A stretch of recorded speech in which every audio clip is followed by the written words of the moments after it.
Hello world, I'm Patricia, and this is... Hi, I'm Dom, He is our... campaign designer. Yes, and we're from Creative Assembly, and we are about to do a Let's Play video on the campaign map. So, do you want to walk me through what we're going to see today? Yep, well, we're going to begin off just by showing you the front end and introducing you to the factions that we've been revealing over the past while. Sweet. I mean, this is the front end at the moment. May change a little before we release, but you get the idea.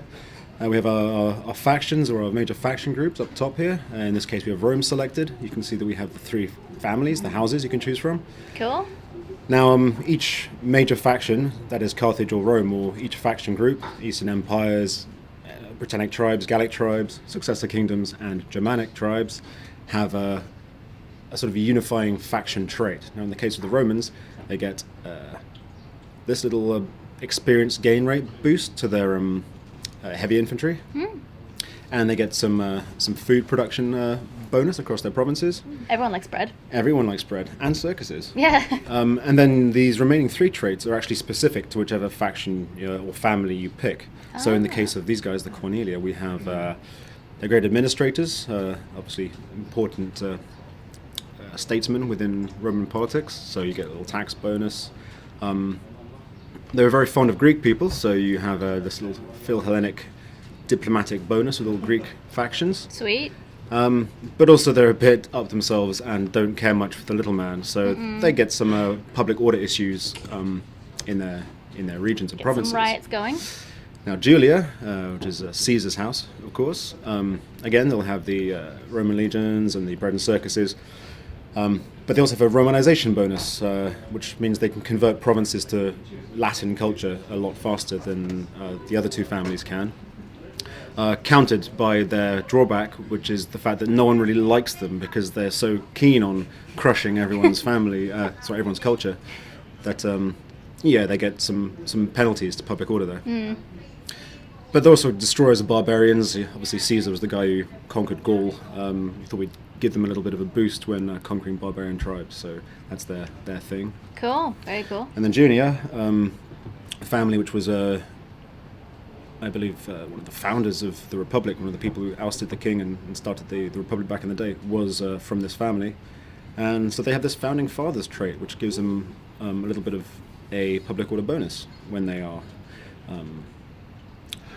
there's a strong Latin culture presence in their regions.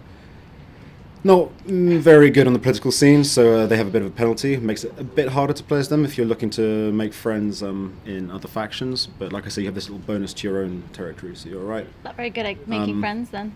And they were sort of agrarian, like reformists, so they get a bit more cash from their farms, which is all good.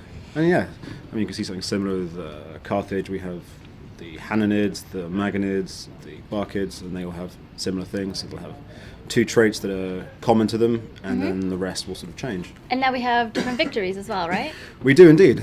So everybody has a military, an economic, and a cultural. Yep. So That's here, pretty cool. Military, control X amount of settlements, maintain a number of units, research military technologies. In the case of the Carthaginians here, they have the additional fact they need to maintain naval units rather than just any old unit, because they were known as a naval power. So that's very important. And then the economic victory, trade relations, very important. You need to hold the resources. You need to be making a lot of money to win. Research civil technologies. So would you say some victories are harder to do than others? Or are they just styled differently? Well, I think it depends how your campaign evolves. The fact is, you're not actually tied into any one victory condition. You're sort of playing along. You might be thinking, I'm going to crush my enemies, and you're going for it. And then along the way, you think, well, I'm actually having a very hard time of it, but I'm making a load of cash. Yeah. And I have all these important resources, and I've got these regions, so maybe I'll just consolidate and see if I can't win another way. Yeah, cool. Then, that's cool. Are we going to take a look at the campaign map a little Let's bit? take a look. Yeah, we're going to look at a Carthaginian campaign we've got going on. Good. I'm quite excited to play Germanic, actually. Should be good. Why so?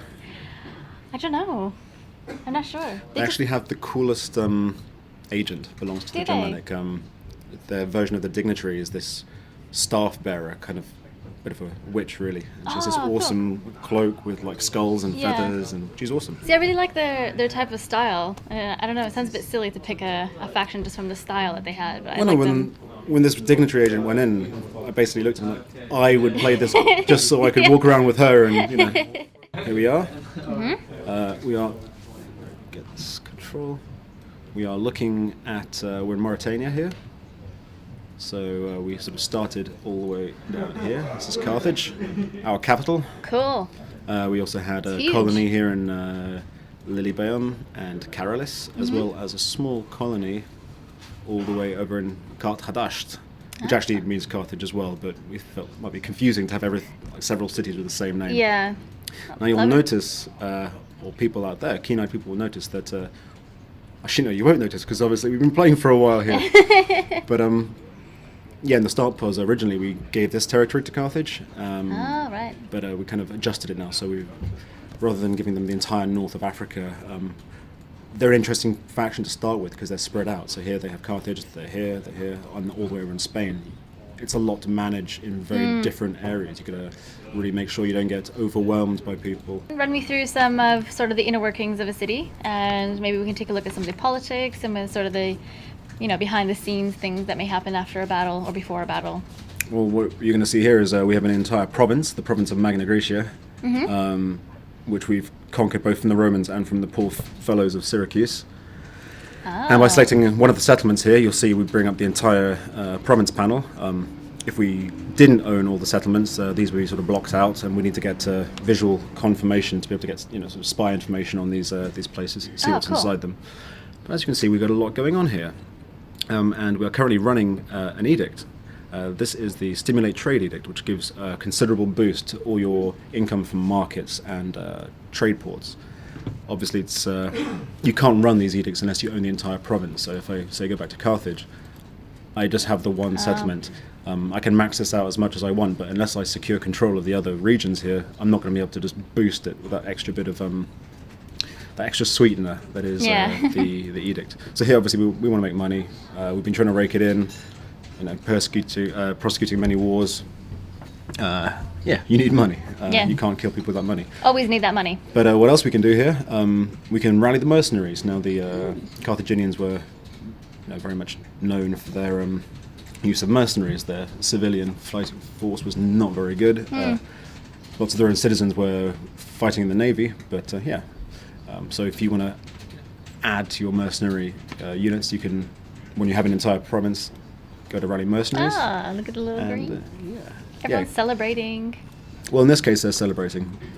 That's a population buff. You can Okay. see there. If it's a military buff, it'll have red confetti. And cool. if you're making lots of money, then it'll be a Gold one. gold one. Yeah, so visual confirmation. You set off your edict. You get this confetti effect. You can see it across the map in other places as well, assuming other people are celebrating. But I think these guys cool. are caused to celebrate. Now you'll see here that the Etruscan League have actually kicked the Romans out of Rome, which is quite an unhistoric turn. Yeah. But hey, that's what this game's about. It's about creating the sandbox and exploring it. Making your own Making history. your own history, or letting the AI sometimes create its own history for you. So here we are. We have the overview map, which I'm sure many of you have seen. I'm sorry, we don't care about unrest right now. What we care about is the map. Is the map. Yeah, many of you have seen this in the E3 video, of course. The world is huge. Massive. And see, these are all the people I know. It's actually quite tragic because, you look at this list. You see that Wow. Rome has been destroyed. Now there's lots of other people for us to kill, so it's not such a big deal. But look at all those people. Yeah. So we've done a bit of exploring. We've seen some ships around. You can see that we've got trade relations going on, and by trading with people further afield, you reveal more and more. As in Shogun 2, you have to encounter a faction before you can actually deal with them. Yeah. And you've made some enemies as well. Well, of course, not everyone is going to be on good terms. Like here, the Seleucids, for example, they have not much of a reason to like me. No. I'm dealing with their enemy. Sorry. You can see I've dealt with them in the past, so they have some goodwill. But when combined with the fact that I'm basically trading and being all pally with some of their worst enemies, Yeah. it doesn't add up very well. Are you going to try to rectify that, or are you just going to... Well, they're a bit far away for the moment. I'm sort of concentrating on this area here. Not a problem. The minute I start moving across, or if they survive and make their way across and start conquering, when we encounter each other, chances are it's going to start off very badly. Cool. And yeah, and as someone who is, on good terms with me, we have the Celtiki, or however you want to pronounce that. Cool. Well, thank you so much, Dom, for taking me through this, and I guess see you guys around. I'll see you soon. Thank you for watching.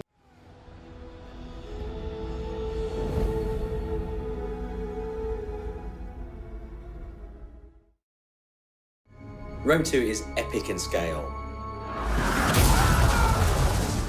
It's a world-spanning, world-conquering game. To create that grandeur and that epic sense of scale, we need to create audio that really supports that.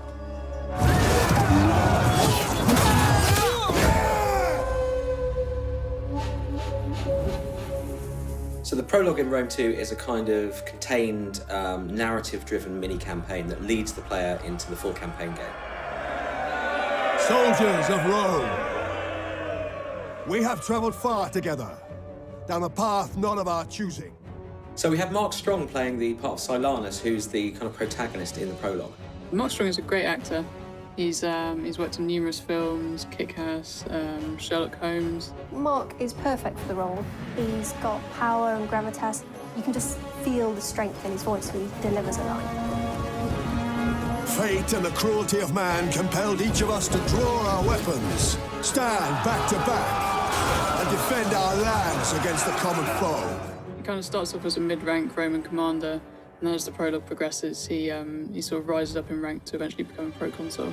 He's a very accomplished military commander, the kind of guy you would follow into battle. Although interesting in the game, the more successful he becomes and the more power he accrues, he seems to fulfill that old saying that power corrupts and absolute power corrupts absolutely. It is clear that evil left unchecked will always find Rome. It's very important you understand the character you're playing in order to give the game some life. We shall forge our destiny together! If you're trying to find a way to give him gravitas and make him believable, you've got to make the lines sound like somebody who you would follow into battle. We did not seek this war. It is our homes at birth. So I've given him a kind of gravelly strength. He definitely draws the player into the game right from the start. He sort of builds up his character really well, and just kind of the weight and command in his voice works really well. My work this morning, there's been a lot of rallying call to battle, so as far as I'm concerned, Romans spend most of their time fighting, it seems to me. For Rome!